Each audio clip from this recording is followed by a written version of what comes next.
উপরাল্লাহ তোদের আজ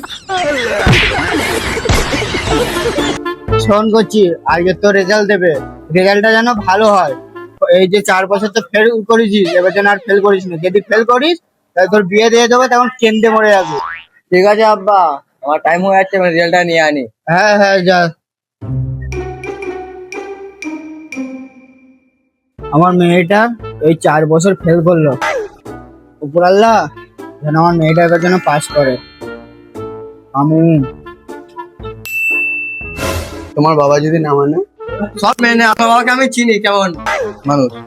নিয়ে নেবে, চলো। 5টা বেজে গেল, আমার মেয়েটা এখনো বাড়ি আসলো না। দে একটু ফোন করে দেখি তো। দাও দাও দাও দাও, আমার বাপ ফোন করছে। হ্যালো, হ্যাঁ আব্বা বলো।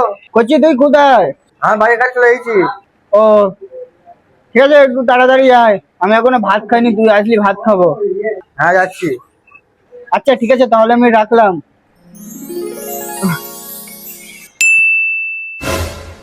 আব্বু, কাকে তাকে এনেছি আমি। কোচি, এটা কে কোচি? স্কুলের ফ্রেন্ড তোমার? না না আব্বু, একে আমি বিয়ে করেছি, এটা আমার স্বামী। কি বলিস? আমি এবার মরে যাবো। আব্বা আব্বু, কিলো কিলো কিলো, ওঠো ওঠো ওঠো, সব ঠিকঠাক হয়ে যাবে। ওঠো ওঠো। জানিস, তোকে নিয়ে আমি কত স্বপ্ন দেখেছি, একটা ভালো ছেলের কাছে বিয়ে দেবো, সব স্বপ্নগুলো আমার মাটি হয়ে গেল।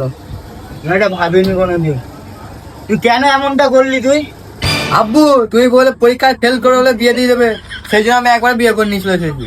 কি দেখা যাচ্ছে তোদের আজ